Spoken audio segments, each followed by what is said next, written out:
ਮੁਹਤਾਜ ਨਹੀਂ। ਪੰਜਾਬ ਦੇ ਵਿੱਚ ਮਾਰਕਸਵਾਦੀ ਕਮਿਊਨਿਸਟ ਸੋਚ ਦੇ ਵੱਡੇ ਚਿੰਤਕ ਨੇ। ਸੋ ਮੈਂ ਉਹਨਾਂ ਨੂੰ ਬੇਨਤੀ ਕਰਾਂਗਾ ਕਿ ਡਾਕਟਰ ਪਰਮਿੰਦਰ ਜੀ ਅਰੁੰਧਤੀ ਰਾਏ ਹੋਰਾਂ ਨੂੰ ਲੈ ਕੇ ਮੰਚ ਉੱਤੇ ਆਉਣਗੇ। ਸੋ ਮੰਚ ਉੱਤੇ ਉਹਨਾਂ ਦੇ ਲਈ 2 ਕੁਰਸੀਆਂ ਲੱਗੀਆਂ ਹੋਈਆਂ ਨੇ। ਸੋ ਇੱਕ ਕੁਰਸੀ ਡਾਕਟਰ ਪਰਮਿੰਦਰ ਜੀ ਲਈ ਹੈ, दूसरी कुर्सी अरुंधति रॉय होरां दे लई। अरुंधति रॉय होरां दी मैं कोई जान पछाण तुहाडे नाल नहीं करवाउणी, क्योंकि तुसीं सारे उन्हां नूं जाणदे हो। जिहड़ा भी शब्द मैं कहांगा असल दे विच उन्हां दा जो योगदान है उहदे सामने वो बहुत छोटा सिद्ध होएगा। सो अरुंधति रॉय ही है, और सिर्फ भारत ही नहीं पूरी दुनिया के लोग अरुंधति रॉय की आवाज़ सुनते हैं, और वो आम लोगों की आवाज़ बन के पूरी दुनिया दे विच जांदे ने। पूरी दुनिया के मुल्क दे पूरी दुनिया के मुल्कों के लोगों की नज़र उन्होंने उत्ते रहिंदी है, और इसे करके साडे मुल्क की हुकूमत भी उन्हों तो डरती है। मैं ये डरना शब्द ही वरतांगा कि वो उन्हों की आवाज़ तो डरती है। सो अज उन्हों की आवाज़ से रूबरू होवांगे, उन्हों के विचारां दे रूबरू होवांगे। इस मंच उत्तों डॉक्टर परमिंदर जी उन्होंने सवाल पूछणगे, और अरुंधति रॉय तुहाडे सारियां दे रूबरू होणगे। मैं प्रैस वाले वीरां नूं बिल्कुल ही बेनती करांगे कि कृपा करके मंच नूं ना डिस्टर्ब करो। जो फोटो भी खिंचनी है तो स्टेज तो थल्ले तो प्लीज़, क्योंकि सामने बैठे दर्शक अरुंधति रॉय होरां नूं सुनना चाहते हैं, उन्होंने एक्सप्रैशन देखना चाहते हैं। इस करके कृपा करके उस व्यू दे विच ना रुकावट पाओ। तुसी बहुत सत्कारयोग हो, तुहानूं जी आया है इत्थे इस मेले दे विच, लेकिन दर्शकां लई असीं असुविधा थोड़ी जी ना कोशिश करिए कि सुविधा जिहड़ी है वो दर्शकां नूं रवे।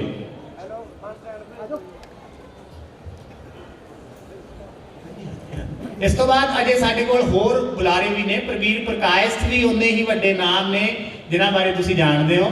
असीं उन्हां नूं भी सुनना है, और इस दे दरम्यान साडा गीत संगीत का प्रोग्राम भी नाल चलना है। सो मैं हुण मंच डॉक्टर परमिंदर जी दे हवाले करना है। हुण तुहाडे रूबरू ने अरुंधति रॉय होरी डॉक्टर परमिंदर सिंह दे राही।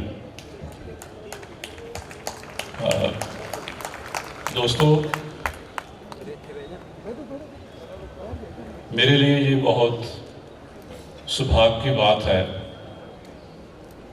कि मैं आज उस राइटर, उस चिंतक से बात करने जा रहा हूं जिन्होंने 20वीं शताब्दी के आखिर से लेकर आज तक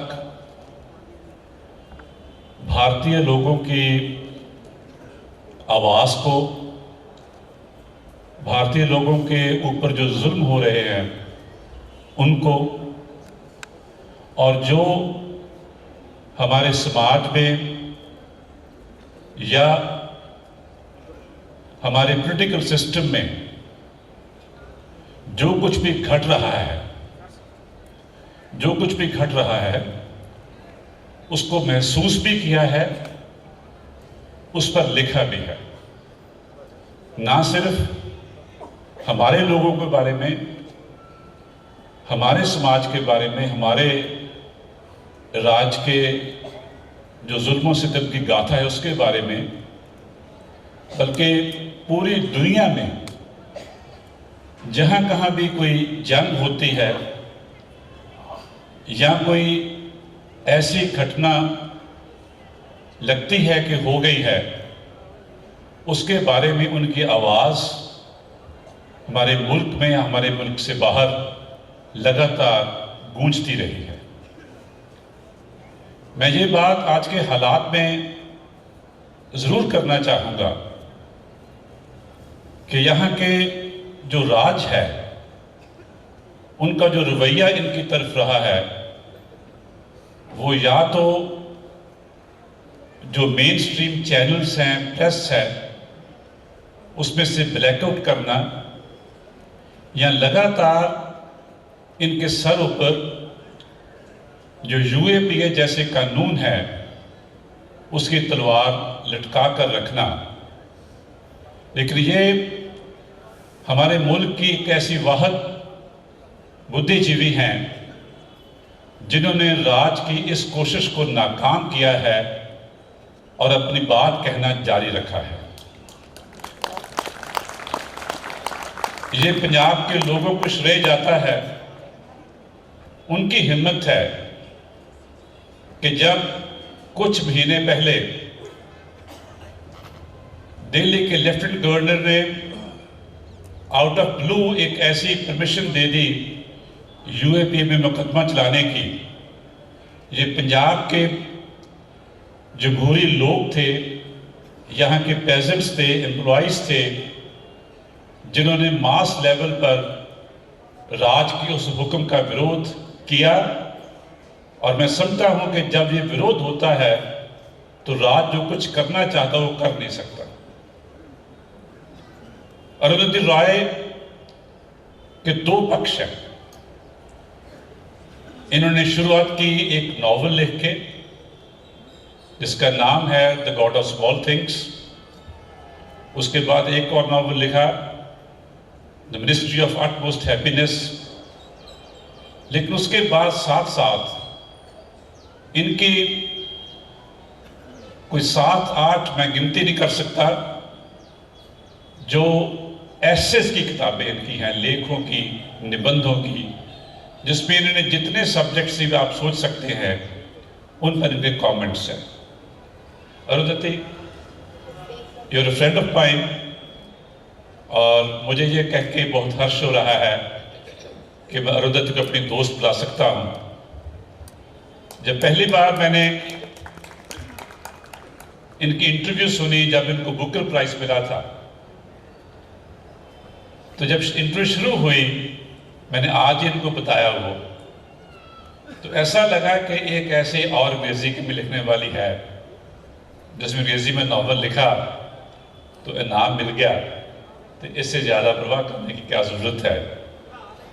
लेकिन जैसे जैसे इंटरव्यू चली वैसे वैसे लगा कि ये एक नॉर्मल इंग्लिश लिखने वाली नॉवलिस्ट नहीं है। इनके राइटिंग में लोगों के बारे में बहुत कुछ है। तो पहली बात मैंने ये की कि God of small things order की, मंगवाई, 3 बार पढ़ी।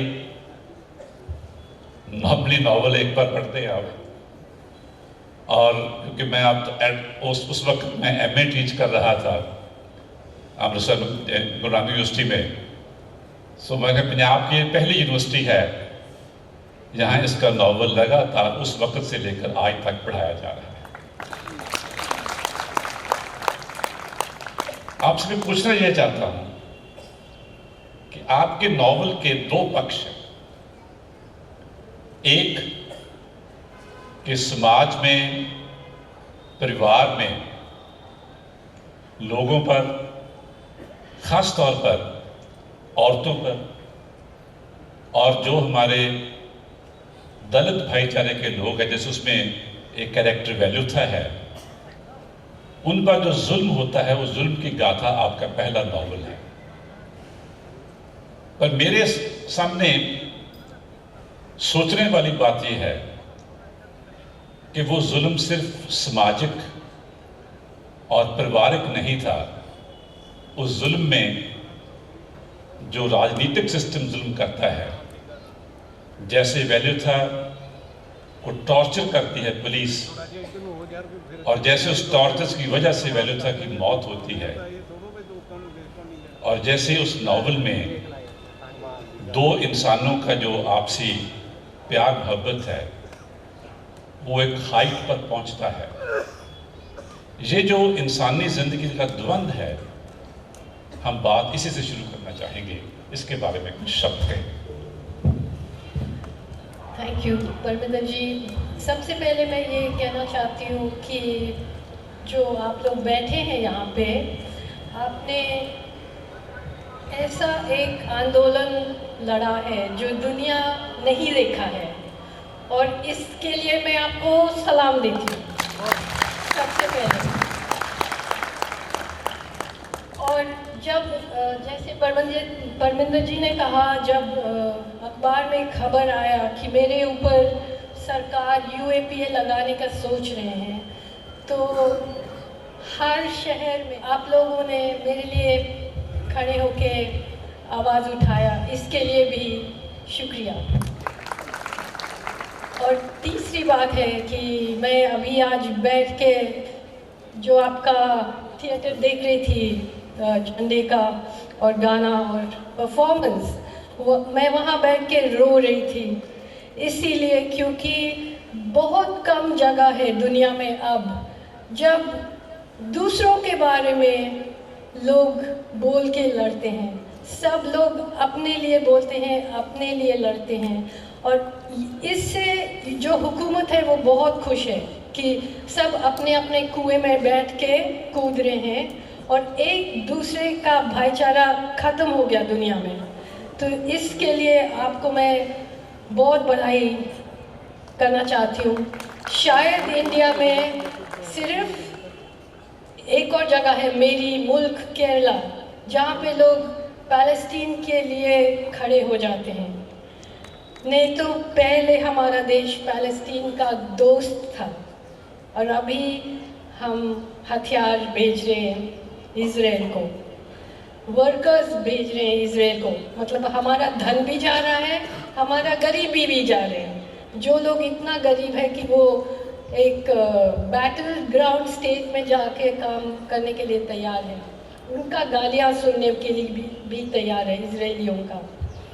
तो वो उसके बाद मैं परमिंदर जी की सवाल पे आती हूँ। The God of small things शायद 1997 में पब्लिश हुआ था। मैं केरला में, मेरी माँ केरला से है, वो क्रिश्चियन है, और सबसे पहले हम छोटे से गांव में बड़े हुए, फिर शहर में आ गए थे और फिर दिल्ली में। मुझे हिंदी भी नहीं आती थी तब, मुझे एक ही लाइन आती थी हिंदी में। हमारा 7वां क्लास का कोई गद्य प्रभा नाम का एक किताब थी, उसमें एक स्वामी भक्त कुतिया नाम का एक कहानी था, और उसमें वो कुतिया कोई छोटा सा बच्चा को बचा देती है। तो लास्ट उसका लाइन में था कि सवेरे उठ के देखा तो कुतिया मरी पड़ी थी, और मुझे बस यही लाइन आती थी हिंदी में। तो जो मुझे कोई भी कुछ भी पूछा था, मैं कहती थी सवेरे उठ के देखा तो कुतिया मरी पड़ी थी। लेकिन अब तो मैं मंच पे बैठ के हिंदी बोलने की कोशिश कर रही हूँ।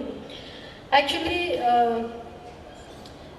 जब कोई मुझे पूछता है कि आपका उपन्यास, what was your novel about, what is your novel about, आपका जो नॉवल है वो किस चीज़ के बारे में है, तो मैं हमेशा कहती हूँ इट्स अबाउट एवरीथिंग, कि नॉवल का कोई ऐसा सब्जेक्ट नहीं होना चाहिए।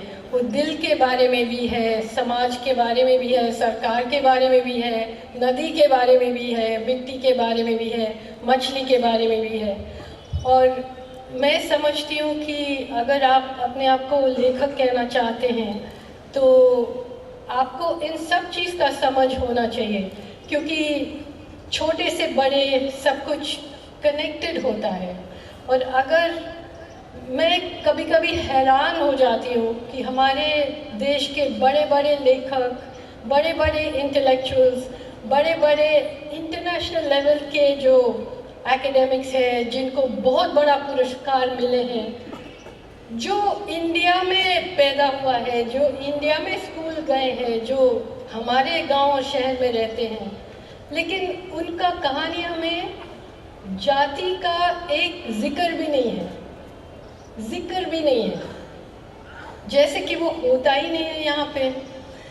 और हम केरला से हैं जहाँ पे बहुत सालों से कम्युनिस्ट गवर्नमेंट है, लेकिन फिर भी, और मेरी जो समाज है वो सीरियन क्रिश्चियन कहते हैं उनको, वो क्रिश्चियन समाज है, बहुत मतलब उनका सारे टी एस्टेट और कॉफ़ी एस्टेट और काली मिर्च का और सारा स्पाइसेस का, लेकिन वहाँ भी रोज़ हम देखते हैं तो जाति देखते हैं।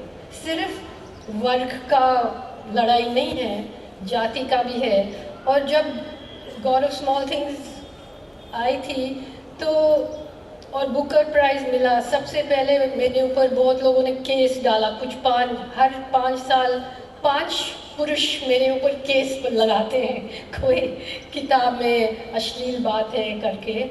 लेकिन एक्चुअली उनको जो हजम नहीं हो रहा था कि ये जाति के बारे में कैसे लिख सकती हैं, क्या है ये। और जब प्राइज़ मिला तब सब लोगों ने बोला कि ये बच्चों के बारे में नॉवल है, ये इतना सुंदर इसका जो भाषा है, लेकिन नॉवल का पॉलिटिक्स वो अनदेखा करने का कोशिश किया है और वो अभी भी ऐसी ही है।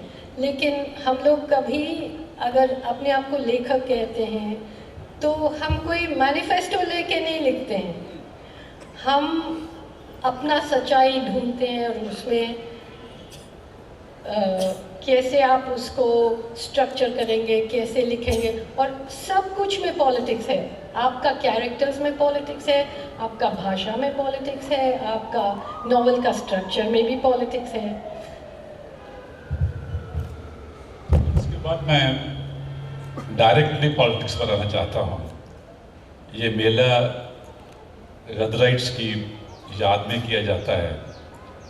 हमारा सीधा संबंध लोगों की स्ट्रगल से है और जहाँ जहाँ स्ट्रगल होती है उस पर ऑपरेशन और जुल्म होता है। किसानों का स्ट्रगल हुआ, जैसे उनको सर्दी में रातें काटनी पड़ी, बीमारी फेस करनी पड़ी, वो भी अपने आप में एक रेजिस्टेंस थी और एक उस उन पर ऑपरेशन भी था। मेरा एक्चुअली प्रश्न ये है कि बहुत बार हम ऐसे सोचते हैं कि हिंदुस्तान के लोगों के ऊपर ये जो जुल्म की गाथा है ये अभी कोई 5-7 साल पहले शुरू हुई है। लेकिन फिर भी अगर हम पीछे से देखते हैं तो हमारा एक बस्तीवाद का समय है, बस्तीवाद के बाद का समय है और आज का समय है। लगातार हमने इनमें 3 बातें कॉमन देखी। एक कि आप एक नॉर्मल कानून बनाते हैं, दूसरा कि कुछ खास कानून बनाते हैं, जैसे फर्स्ट वर्ल्ड वॉर में डिफेंस ऑफ इंडिया रूल्स था, जैसे प्रेस एक्ट था, 1818 का सेक्शन नंबर 3 था। इसी तरह 47 के बाद पीडी एक्ट आया, यूएपीए आया, टाडा आया। एक ये बात है। उसकी जो कैसे यूज करना है स्टेट ने, उसकी स्पीड में अंतर हो सकता है। ये अंतर हो सकता है कि आप बहुत ज्यादा यूज किया जा रहा है। तो इसमें से मेरा प्रश्न आपके लिए ये है कि ये जो राज्य का सिस्टम है जो बस्तीवादी समय के बाद हमने प्राप्त किया, 47 के बाद, ये जो प्रोसेस है कि नेचुरल जस्टिस के कानून के दायरे से बाहर जाकर लोगों को दबाने के लिए कानून बनाए गए, इसके बारे में आप क्या सोचें ताकि हम आज के ज़माने को उसी कॉन्टेक्स्ट में समझ सकें? शायद मैं तो बहुत साल से आ रही हूँ यहाँ पे और शायद ये बात मैंने पहले भी बोला है, लेकिन सबसे सिंपली बोलने का तरीका ये होगा मेरे लिए कि अराउंड 1987 टू 1989 ये बाज़ार हमारा जो मार्केट्स खोलने से पहले, या मैं कहती हूँ कि उसी ज़माने में 2 ताला खोला गया था, एक तो बाबरी मस्जिद का और दूसरा बाज़ार का। और जब वो 2 ताले खोले गए तब उसके 2 किस्म का आप बुनियाद पर 2 किस्म का बुनियाद प्रश्न छोड़ दिया वो 2 ताले खोलने से। एक तो आर्थिक फंडामेंटलिज्म, मार्केट फंडामेंटलिज्म, बाजार का फंडामेंटलिज्म, इकोनॉमिक फंडामेंटलिज्म, और दूसरा हिंदू फंडामेंटलिज्म। और वो दो किस्म का जो फंडामेंटलिज्म थे, उन्होंने काल्पनिक क्रिमिनल्स बनाया। एक तो बनाया मुसलमान जिहादी और दूसरा बनाया जैसे माओवादी या अर्बन नक्सल जो कहते हैं। और जो भी लोग सरकार के कानून के या मतलब ज़मीन हड़पने के या जो कुछ भी कोशिश था, उनको या तो ये अर्बन नक्सल कहा गया या तो जिहादी कहा गया। और दोनों को निपटने के लिए कानून व्यवस्था भी चाहिए था स्टेट को, और कानून भी चाहिए था अलग किस्म का, है ना।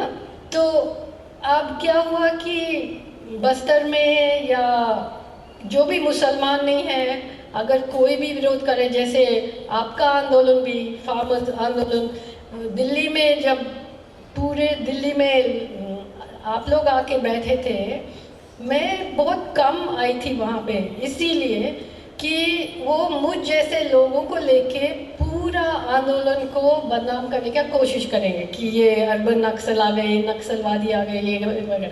वैसे तो मेरे बिना भी हो गया, खालिस्तानी हो या नक्सलवादी हो, जो भी है, लेकिन ये बड़ा आराम से हमको, I don't know, there is a saying in English, you know, give a dog a bad name and then kill it. या आप किसी को बुरा कह दो तो आपको मारने आ जाए। हाँ, मतलब पहले आप लेबल कर दो, फिर उसको जेल में डाल दो या मार दो या एनकाउंटर कर दो या किसी को। तो अभी पहले तो हमारे पास दो अलग किस्म के हुकूमत थे। तो बीजेपी वाले जो हिंदुत्व को आगे रखते थे, और कांग्रेस, मनमोहन सिंह जो अर्बन नक्सल को आगे रखते थे। लेकिन 2014 से जब मोदी जी इलेक्शन जीत के दिल्ली आ गए पहले बार, वो हिंदुत्व भी और कॉरपोरेट ग्लोबलाइजेशन, बाजार आर्थिक ग्लोबलाइजेशन को भी अपने साथ लेके वो अडानी का प्लेन में दिल्ली आ गए। तब दोनों चीज़ एक ही सीना में बैठ गए, मतलब कांग्रेस का फिर ज़रूरत नहीं था। ये दोनों चीज़ हमेशा साथ साथ चलते हैं, फाशी, religious fundamentalism and corporate fundamentalism. तो अभी हम लोगों को निपटाने के लिए ये खास कानून तो ज़रूरी है। जैसे प्रबीर बैठा है, बहुत बड़ा आतंकवादी उनको जेल में भी डाल दिया।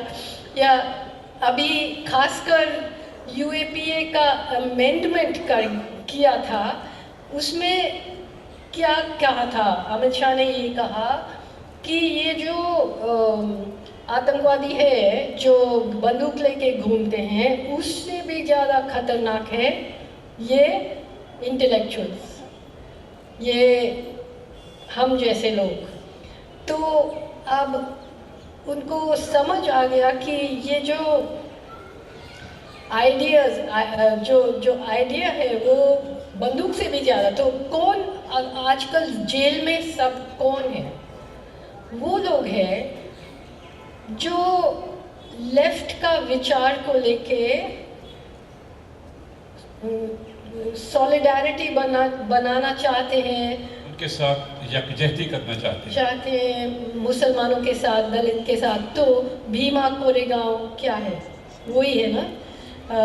उमर खालिद जेल में कौन क्यों है? उसीलिए जेएनयू को क्यों ख़त्म करना चाहते हैं? क्योंकि वो सबसे ज़्यादा डरते हैं जब ये लेफ्टिस्ट सोच दूसरों के साथ मिलना चाहते हैं, वो अलग अलग रखना चाहते हैं। मुसलमान के बारे में बोलो, दलित के बारे में बोलो, औरत के बारे में बोलो, आप लेफ्टिस्ट लोग अपने बारे में बोलो, लेकिन कभी भी एक साथ मत मिलो। अगर आप मिलेंगे तो आप आतंकवादी हो और जेल जाएंगे। इसीलिए तो ये कानून है। दो तीन प्रश्न और हमारे सामने पेश हो जाते हैं। नॉर्मली जब हम आजकल के ज़माने को परिभाषित करना चाहते हैं और आमतौर पर कहा जाता है कि अभी यहाँ पर फाशीवादी जो रुझान है, जो टेंडेंसीज है फाशीवाद की, वो पैदा भी हुई हैं और मजबूत भी हो रही है। एक तो ये कहा जाता है। आपने एक बहुत बुनियादी प्रश्न खड़ा कर दिया है कि ये जो फाशीवाद की टेंडेंसी है, रुझान है, इसका इकोनॉमिक पॉलिसी से और जो आप जैसा आर्थिक सिस्टम बनाना चाहते हैं उस सिस्टम का आपसी रिलेशनशिप है। जैसे हम सेकेंड वर्ल्ड वॉर की तरफ नज़र लगाएं तो सेकेंड वर्ल्ड वॉर में भी जो बड़ी ताकतें थी, जैसे जर्मनी था, इंग्लैंड था, फ्रांस था, इटली था दूसरी तरफ, कि इन्होंने भी कि दुनिया की मार्केट पर किसका कब्जा हो, या फर्स्ट वर्ल्ड वॉर में भी ऐसे हुआ था कि दुनिया की मार्केट में किसका कब्जा हो, उसमें से जंग पैदा हुई थी। इसलिए कि उसका रिलेशनशिप था, जो आमतौर पर कहा जाता है कि जैसे बहुत लिखा गया है सेकेंड वर्ल्ड वॉर के बाद भी उस तरह होगा कि जो वहाँ पे जो बड़े सरमाएदार थे जर्मनी के और मुल्कों के, उनकी कैसे तरक्की हो सकती है, उससे वो जंग पैदा हो रही थी। अभी जो जंग के हालात हिंदुस्तान में हैं, जिसे आपने डिफाइन किया अपने एक लेख में कि ये सरकार, जब मनमोहन सिंह की सरकार थी, कि लोगों के खिलाफ इन्होंने जंग शुरू की है, कि when you wrote that article in walking with the comrades, उसमें आपने जंग का हवाला दिया था। सो ये जो रिलेशनशिप है, संबंध है, इसके बारे में पूछना चाहता हूँ कि ये संबंध क्या है और इस संबंध के बेसिस पर फाशीवाद कैसे उत्पन्न होता है। ये तो बहुत बड़ा सवाल है। इसमें तो इसका जवाब में किताबें लिखा जा सकता है, लेकिन हमेशा मैं ये सोचती हूँ कि जैसे आपने कहा कि सेकेंड वर्ल्ड वॉर में जो जर्मनी ने, इंग्लैंड, फ्रांस, हॉलैंड, इटली, इनके पास कॉलोनीज थे अफ्रीका में, एशिया में, इंडिया में। वो यहाँ से नेचुरल रिसोर्सेज लेके अपने आप को मतलब मजबूत बना रहे थे। जर्मनी के पास कॉलोनी कम थे, तो जर्मनी ने डिसाइड किया कि हम यूक्रेन की तरफ बढ़ेंगे, रशिया की तरफ बढ़ेंगे। हमें वहाँ से, जैसे यूक्रेन में बहुत उपजाऊ ज़मीन है, तो वो नाज़ीज़ का आइडियोलॉजी में उसको लेबेनस्राउम कहते थे कि हमको जीने के लिए जगह चाहिए। तो वो एक दूसरा किस्म का कॉलोनाइजेशन शुरू कर रहे थे, और इन सब जगह में यहूदी रहते थे, छोटा पॉपुलेशन में, बहुत कम थे जर्मनी में भी। लेकिन लोगों को उकसाने के लिए उन्होंने एक ऐसा बड़ा हवा खड़ा कर दिया कि इंटरनल एनिमी है, ऐसे नाज़िज़्म शुरू हुआ है। एक्चुअली हमारे यहाँ जर्मनी तो छोटा सा देश था, और वो अपना नाज़ी आइडियोलॉजी दुनिया में, यूरोप में और रशिया की ओर फैलाना चाहते थे। और हमारा फाशीवाद बिल्कुल उल्टा है। इतना बड़ा देश है, दरिया जैसे, बहुत समुद्र जैसा, इतने सारे चीज़ें हैं हमारे पास, और हमारा फाशीवाद ये पूरा एक समुद्र को एक बिस्लरी बॉटल में भरना चाहते हैं, कि हमें छोटा बनाना चाहते हैं। बिल्कुल उल्टा काम है, और ये अपना ही गरीब लोगों का ज़मीन को कॉलोनाइज करना चाहते, एक किस्म का इंटरनल कॉलोनाइजेशन, जैसे बस्तर में या नर्मदा में या कहीं भी नो। तो अभी ये कहानी तो पुरानी है, लेकिन एक तरह से हम इसको इटर्नल बना दिया। जैसे सरदार सरोवर बांध पहले केवड़िया नाम के आदिवासी कुछ गांव में पहला प्लेन, नेहरू जी का प्लेन आके कब्जा किया उन लोगों का जगह, वहाँ पे बांध का कॉलोनी बनाया, फिर पूरा आदिवासी इलाका को अभी ख़त्म करके उन्होंने सरदार सरोवर बांध बनाया। और उस जगह में जहाँ पे लोग रहते थे वो अभी अपने ही जगह में नौकरी करते हैं, अपने ही पेड़ से फल चुराते हैं। और इतना बड़ा एक statue of unity Sardar Patel का स्टैचू बनाया है, उसके नीचे सब दबे रहते हैं जो लोग थे। तो एक सिंबॉलिकली आप देखो तो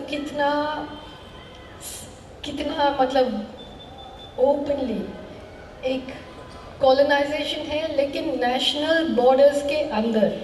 तो अगर आप 30 लाख लोगों को अपने ज़मीन से उठा के फेंको, लेकिन वो इंडिया में है ना, तो फिर आप उसको वॉर रेफ्यूजीज नहीं कहेंगे, लेकिन वो है ही एक किस्म का जंग तो है ही है।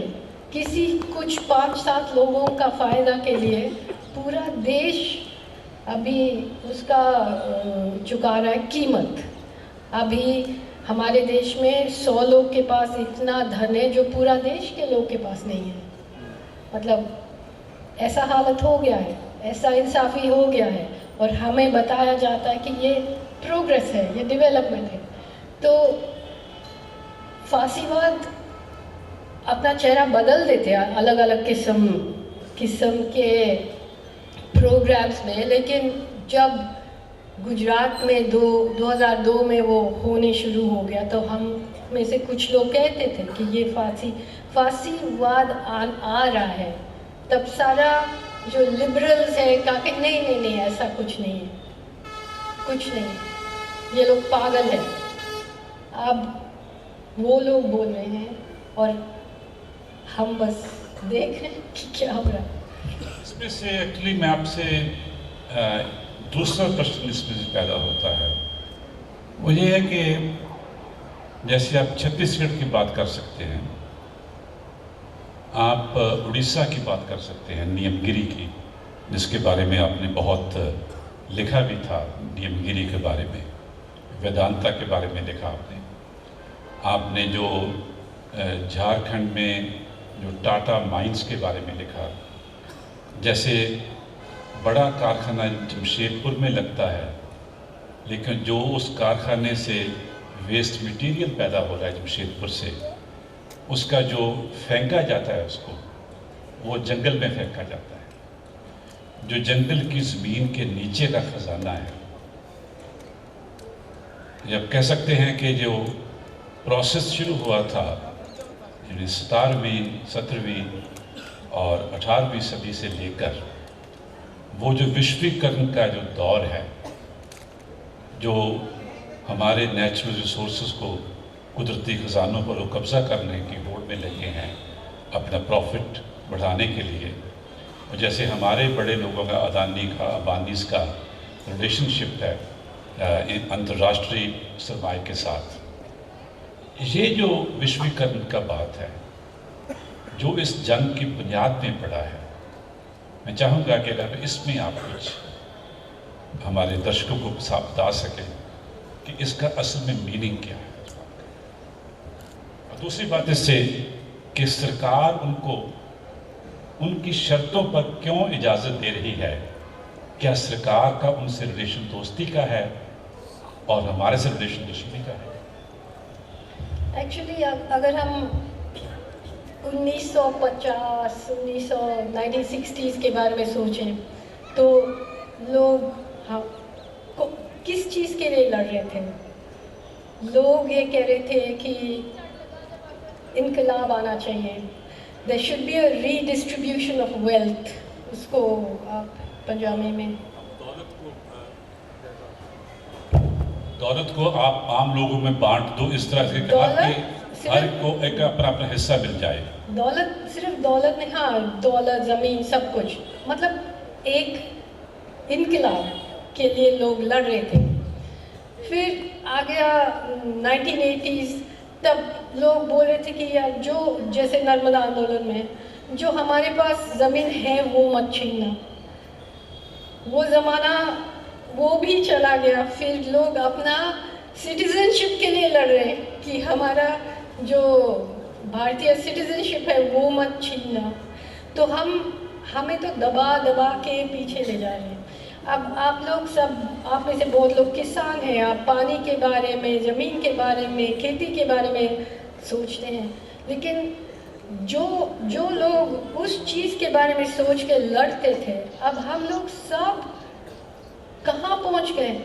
हमें सिर्फ ये हिंदू, मुसलमान, ये सिख लोग आतंकवादी हैं, ये क्रिश्चियन लोगों को निकाला, चर्च को जलाया, मस्जिद को गिराया, इसी में फंस गए क्यों? और बाकी लूट तो चल रहा है, ऐसा नहीं है कि नहीं चल रहा है, चल रहा है। इसीलिए तो मैं कहती हूँ कि ये सब जैसे उड़ीसा में बॉक्साइट है, बॉक्साइट से एल्यूमिनियम बनता है।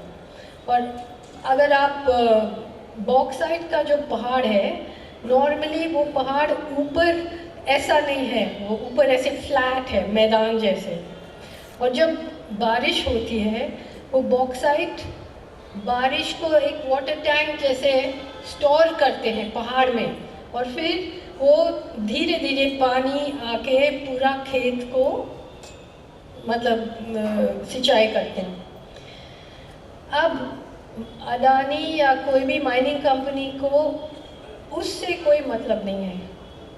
वो बॉक्स जैसे किसान को या आदिवासी को बॉक्साइट का मतलब यही है कि वो एक वाटर टैंक है और हमारा खेत को सिंचाई करेंगे। लेकिन अडानी बॉक्साइट पहाड़ में जब रहता है उसका कोई वैल्यू नहीं है, उसको बॉक्साइट निकालना है, बाज़ार में डालना है। तो मैं कहती हूँ कि जो असली काल्पनिक आंदोलन है, कोई आंदोलन शुरू नहीं होता है जो पहले अपना दिमाग, अपना इमेजिनेशन में शुरू नहीं होता है। और वो आंदोलन है कि क्या हम वो बॉक्साइट को पहाड़ में छोड़ सकते हैं कि नहीं छोड़ सकते। क्योंकि कैपिटलिज्म, पूंजीवाद ये कभी नहीं सोच सकता है कि वो बॉक्साइट को पहाड़ में छोड़ दो। तो ये है सबसे इम्पोर्टेंट चीज़। और जो सबसे इम्पोर्टेंट चीज़ें हैं उसके बारे में हमें बात करने का फुर्सत नहीं है, क्योंकि जो इम्पोर्टेंट नहीं है उसी में हम उलझे हुए हैं कि इसको जला दो, इसको मार दो, इसको काट दो, इसको ये कर दो, उसको होगा। और वो लोग अपना पीछे से काम कर रहे हैं। मैं आपका ध्यान मैं बात लाना चाहता हूँ कि जैसा माहौल आजकल हम हिंदुस्तान में देख रहे हैं, जैसे गौ रक्षा के नाम पर मुसलमानों पर जुल्म हो रहा है, या जैसे 47 में जो आपने अभी ओपेरा में भी देखा था कि जैसे कत्लेआम हुआ था मुसलमानों के बीच और सिख और हिंदुओं के बीच, जैसे अयोध्या का जब मसला बनाया गया, मैं ये कहता हूँ कि मसला नहीं था, मसला बनाया गया हिंदू मुस्लिम का, बॉम्बे में हुआ। ये जो लोगों के बीच में जो सांप्रदायिकता है, ये सांप्रदायिकता क्या आप समझती हैं कि इसको यहाँ की राज करने वाली शक्तियों ने पैदा किया था? अन्यथा हिंदुस्तान के अपने इतिहास में तो यानी कबीर है, बाबा नानक है, इतिहास में तो बाबा बुल्ले शाह है पंजाबी में, संत नामदेव है महाराष्ट्र में, जो लोगों के हकीकी एकता के यूनिटी की बात करते थे, जिनका वन गॉड का कॉन्सेप्ट, एकता का कॉन्सेप्ट था। ये जो बीमारी आई है कि धर्मों के नाम पर लोगों को बांटकर, मैं ये आपसे पूछना चाहता हूँ कि इसमें जो लोग हमारे ऊपर आजकल राज कर रहे हैं उनका, और उसके साथ जिनसे इन्होंने राज लिया था अंग्रेज़ों से, जो साम्राज्यवादी ताकत थी, जो वो अपने साथ आइडियोलॉजी लेकर आए थे, अगर इसके रिलेशनशिप के बारे में आप कुछ कह सकें ताकि सांप्रदायिकता को हम समझ सकें जो कि फाशीवाद की फाउंडेशन में बुनियाद में पड़ा। देखिए, अभी हम ऐसे कोई भी नहीं होगा यहाँ जिनको पता नहीं है कि ये सांप्रदायिकता अंग्रेज़ों के लिए बहुत बड़ी चीज़ थी और राज करने के लिए भी बहुत बड़ी चीज़ थी। अब हम कितने साल अंग्रेज़ों को दोष देने लगे हैं, अब वो चले गए, लेकिन यहाँ पे और मैं ये नहीं कहूँगी कि ये सिर्फ बीजेपी आरएसएस ने शुरू किया, मैं ये नहीं कहूँगी, क्योंकि ये सही नहीं होगा। ये कांग्रेस लोगों ने भी बहुत कुछ खेल खेला है, लेकिन वो अंधेरे में, ये दिन में खेलते हैं, यही है ना। लेकिन वो कभी ये अपना पॉलिसी नहीं बनाया है, लेकिन अभी ये एक किस्म का पॉलिसी हो गया।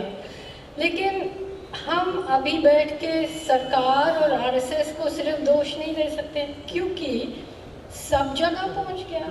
आप मेन स्ट्रीम, आप मीडिया में देखो, मतलब मीडिया फासीवाद का साथ नहीं देते हैं, वो फासीवाद है, वो फासिस्ट लोग है, पूरा उन्होंने टेक ओवर किया है।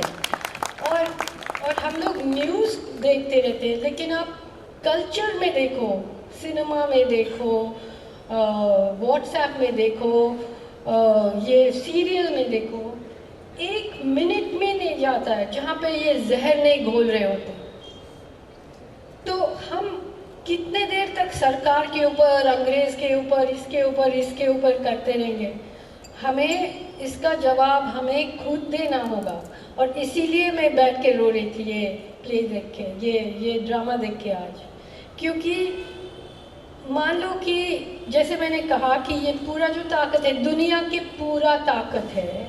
अमेरिका में ये सब शुरू हुआ कि आप जितना मर्जी बोलो अपने बारे में, मुसलमान के बारे में बोलो, मतलब यूक्रेन के बारे में बोलो, अफ्रीकन अमेरिकन के बारे में बोलो, इंडिया हिंदू ये बोलो, ब्राह्मण बोलो, जितना मर्जी बोलो अपने बारे में, लेकिन एक दूसरे को साथ नहीं देना कभी भी।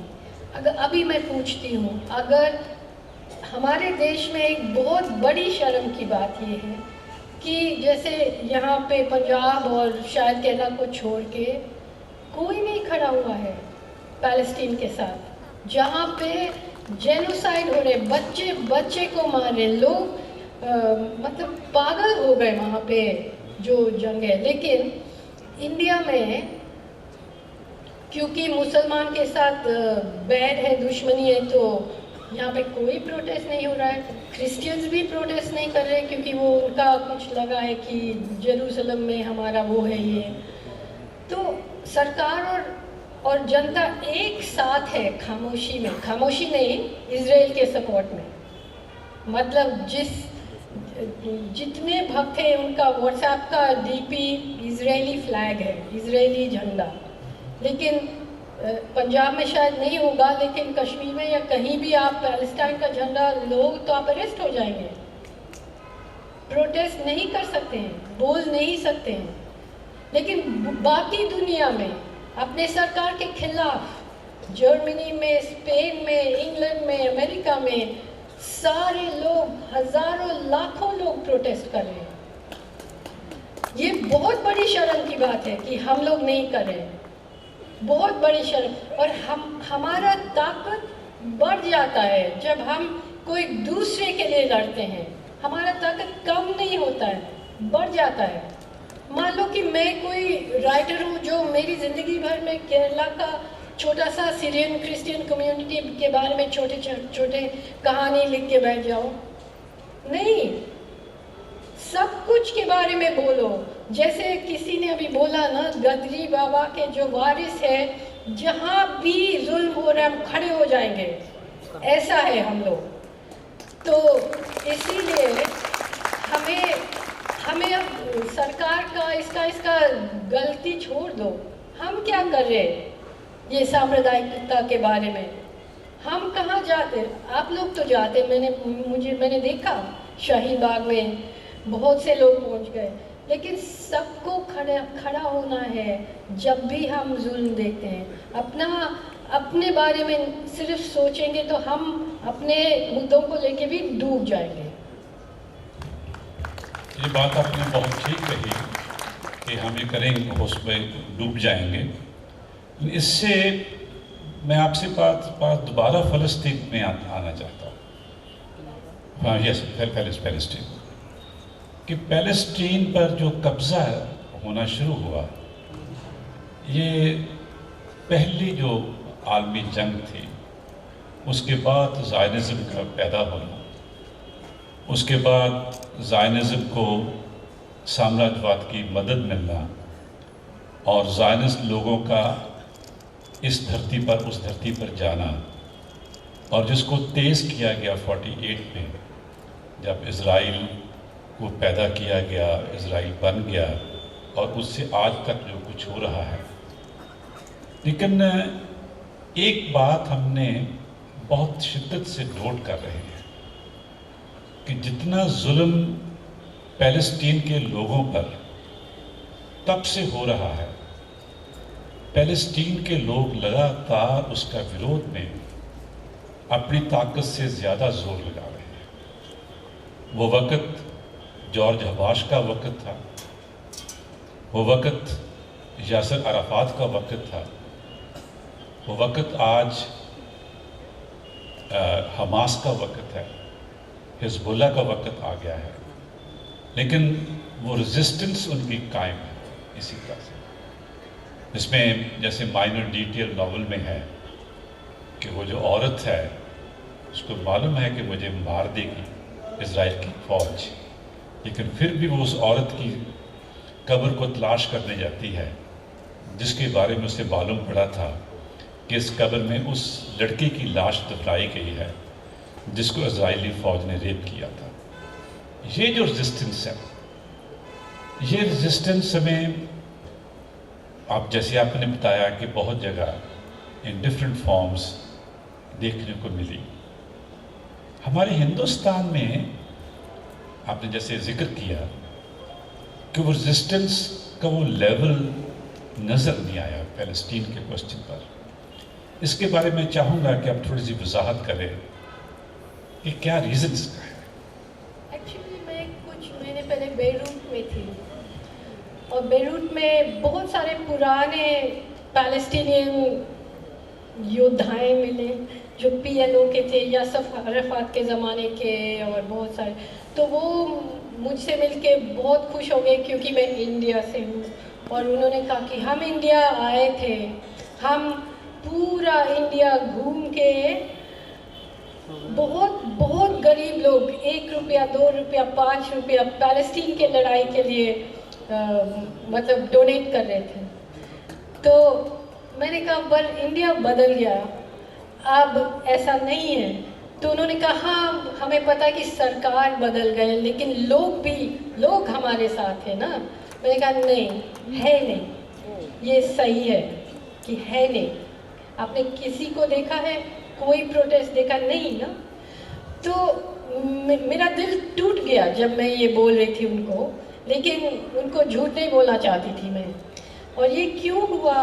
क्योंकि इतना सारा झूठ बोला गया मुसलमानों के बारे में, और जिहादी और ये वो क्या क्या नहीं बोलते। अब सब कुछ हम दोहराने की ज़रूरत नहीं है, लेकिन जो पैलेस्टाइन के रेजिस्टेंस ने अभी साफ किया है, वो ये बहुत अजीब सी चीज़ है। हम जमहूरियत के बारे में बोलते रहते हैं, लेकिन जो सबसे बड़े जमहूरियत वाले देश है, America, England, France, Spain come anyway, but all these European countries, वो इज़राइल के साथ खड़े हैं। और जो डेमोक्रेसीज नहीं है, ईरान हो, रशिया हो, सीरिया हो, ये लोग सब पैलेस्टाइन के साथ खड़े हैं। तो एक तरह से पूरा दुनिया का जो दोगलापन कहते हैं, हिपोक्रेसी को दोगलापन को एक्सपोज किया है ये छोटा सा जगह गाजा ने। अभी तो क्या होने जा रहा है अगले 2 हफ्ते में? हम अगर ट्रम्प तो हमारे मोदी जी जैसे कुछ भी बोल लेता है, पहले मतलब मिशिगन में जाके मुसलमान को बोलते कि हम वहाँ करके हम नेतन्याहू को we will finish the job करते हैं, तो किसी को पता नहीं है कि होने क्या जा रहा है। लेकिन जो दुनिया का स्थिति था जब वो पहला प्राइम मिनिस्टर था, प्रेसिडेंट था ट्रम्प इन 2016, जब उन्होंने अमेरिकन एम्बेसी को जेरूसलम में बुलाया, जब उन्होंने वो ईरानी का सबसे बड़ा जनरल सुलेमानी को मार दिया। अब वो ईरान नहीं रहा, वो दुनिया नहीं रहा है। और अगर जंग छिड़ गया ईरान और इजराइल के बीच में, पूरा दुनिया उसमें आ जाएगा, हम सब का ज़िंदगी बदल जाएगा। लेकिन ऐसा नहीं होगा कि हाँ अमेरिका जंग में आ गया तो सब लोग बैठ जाएंगे डर से, क्योंकि बहुत साल हुआ है कि अमेरिका कोई जंग जीता नहीं है। मतलब वियतनाम में नहीं जीता, अफगानिस्तान में नहीं जीता, सीरिया में नहीं जीता, कहीं भी नहीं जीता। वो बम गिरा सकते हैं लेकिन लड़ नहीं सकते हैं लोगों से। तो अब शायद हो सकता है कि ऐसा जंग छिड़ेगा जो हमने देखा नहीं पहले। लेकिन हम सबको, आपका डीजल का जनरेटर, आपका बोरवेल, आपका घर का बिजली, आपका सब्जी का दाम, हमारा सब कुछ बदलेगा अगर ये जंग होगी।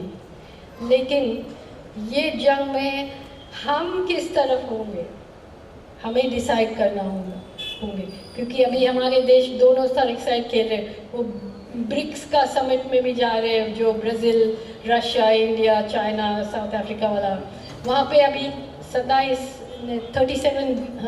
देश है।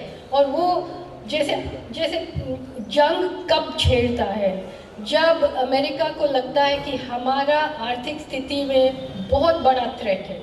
इस वक्त बहुत बड़ा थ्रेट है, क्योंकि ये जो ब्रिक्स का जो कॉन्फ्रेंस चल रहा है उसमें वो लोग कह रहे हैं कि हमें सारा जो वर्ल्ड का ट्रेड है वो हम डॉलर में क्यों करेंगे, क्योंकि अभी तो अमेरिका पूरा दुनिया का बैंक है। अगर मान लो कि 27 देश ने कहा कि हम डॉलर में नहीं करेंगे, हम एक दूसरे के साथ करेंगे, तो फिर बहुत बड़ा जंग छिड़ेगा। और अब वो यूक्रेन वर्सेस रशिया वो भी ब्रिक्स का है, ताइवान वर्सेस चाइना वो भी ब्रिक्स का है, इजराइल वर्सेस ईरान वो भी ब्रिक्स का है। तो हमको पता लगना चाहिए कि दुनिया में हो क्या रहा है अपने लिए।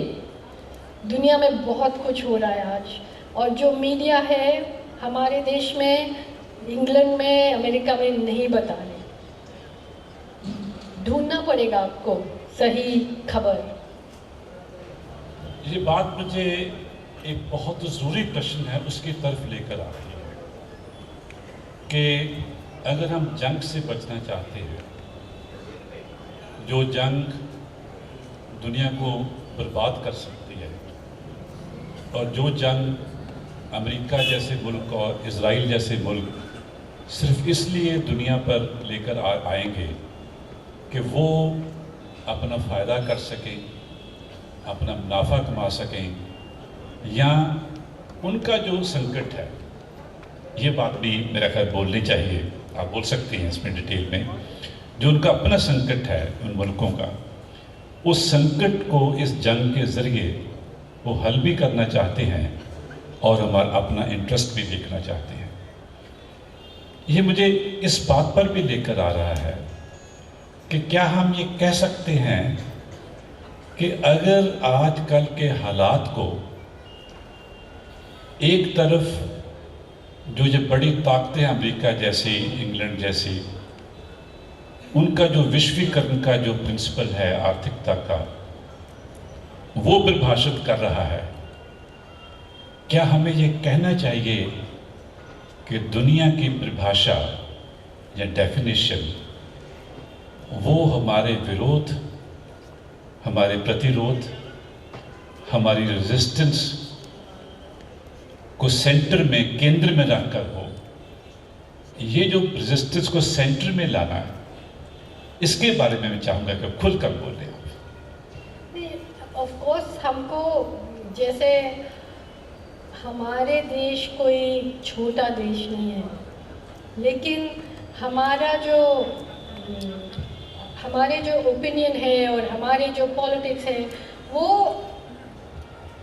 हमारा जो जनता, काफ़ी हम लोग और सरकार दोनों ऑपोजिट है ना, साथ में नहीं है। लेकिन हमें खड़ा होके कहना है कि हम इस जंग में किस साइड में होंगे। हम अमेरिका के साथ, इजराइल के साथ नहीं होंगे। और जंग को, मतलब अगर हम जंग नहीं चाहते हैं तो हमें अपना ताकत दिखाना पड़ेगा कि हम ताकतवर लोग हैं, हम कोई ऐसे छोटे मोटे लोग नहीं हैं और हम आपके साथ नहीं हैं इस जंग में। तो ये जो मतलब वो अमेरिका तो ईरान और रशिया, चाइना को एक्सिस ऑफ ईविल कहते हैं, वो अपने आप को एक्सिस ऑफ रेजिस्टेंस कहते हैं। लेकिन दुनिया में बहुत प्रॉब्लम्स है। ऐसा नहीं है कि चाइना में और रशिया में बहुत डेमोक्रेसी चल रहा, नहीं चल रहा है। हमसे भी ज़्यादा वहाँ रिप्रेशन है। लेकिन इस मामले में they are on the right side of history, इस मामले में। और जैसे कॉम्प्लिकेटेड तरीके से हमें डिसाइड करना होगा कि हमारा इसमें, हम ये नहीं कह सकते हमें मालूम नहीं है, हमें पता नहीं है क्या हो रहा है, बड़े लोग हैं। हमारे लिए वो फ्रीडम नहीं है, वो आज़ादी नहीं है।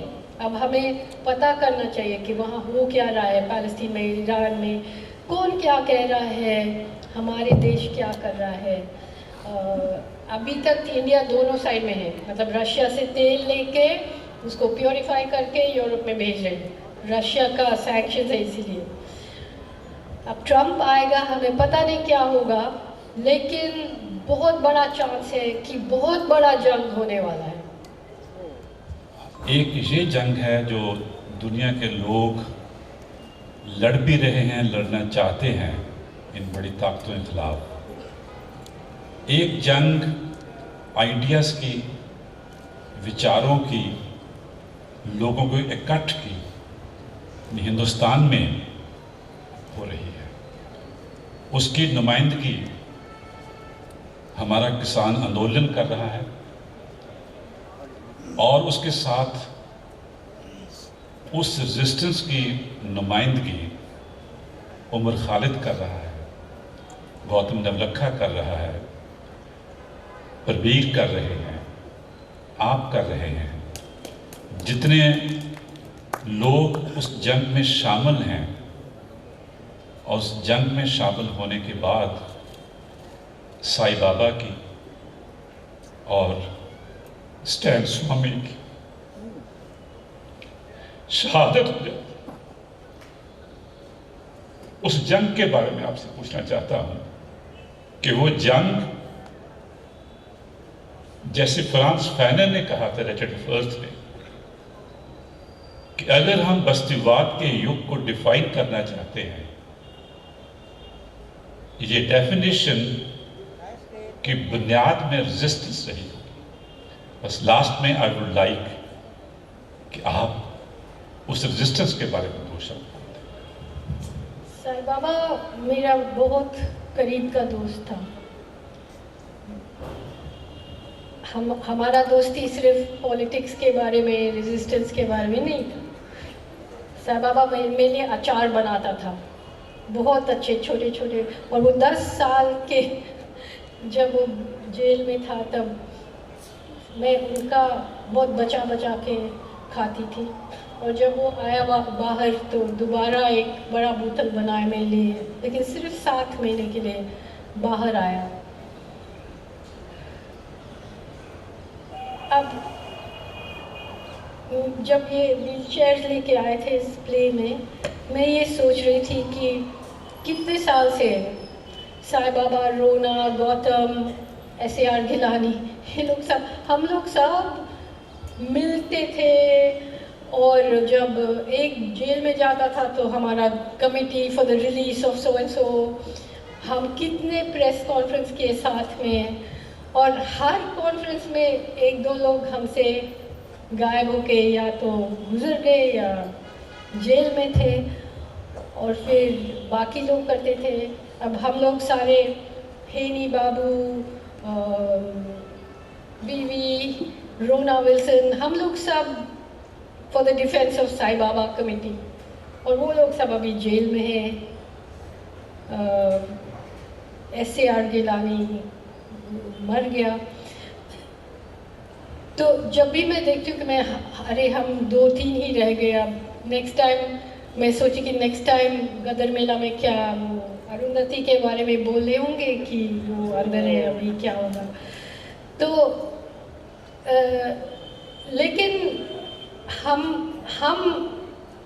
सब लोग ऐसे हैं कि अगर पूरा दुनिया एक साइड में और हम 2-3 इस साइड में, तब भी हम जो बोल रहे हैं हम बोलेंगे।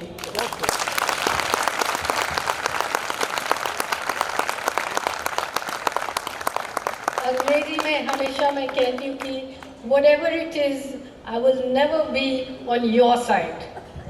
दुनिया में जो मर्जी हो गया है, वो जो राज कर रहे हैं उनकी तरफ अरुंधति कभी नहीं होगी। मेरा ख्याल है कि इसी नोट पर, और ये कहते हुए कि ये जो मेला गदरी बाबियों का हम आज ऑब्जर्व कर रहे हैं, ये उसी प्रतिरोध का, उसी विरोध का एक बहुत महत्वपूर्ण अंग है, उसका हिस्सा है। हमें ये मान है कि अरुंधति ने अपनी हाजिरी यहाँ पर लगवाकर हमारे इस विरोध के सिंबल में अपनी शमूलियत की है। उसकी शमूलियत के लिए हम उसको बधाई भी देते हैं और उसका धन्यवाद भी करते हैं। बहुत बहुत धन्यवाद। इनकलाब जिंदाबाद, जिंदाबाद, जिंदाबाद। बहुत बहुत धन्यवाद। अरुंधति रॉय जी अजे जाना नहीं, डॉक्टर साहब अजे रखियो स्टेज के उपर, रोकियो उन्होंने। मैं बेनती करांगा देश भगती यादगार कमेटी के प्रधान comrade Ajmer Singh ji, general secretary जे हैगे ने कामरेड माड़ी मेघा जी, वो आ जाए स्टेज के उपर। कमेटी वालों एक निशानी, याद निशानी जी है वो अरुंधति रॉय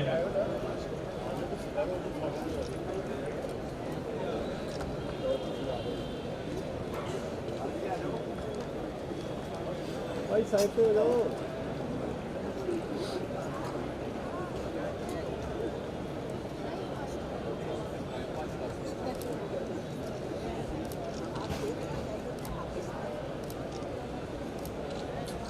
भाई कैमरा तले कर लो यार।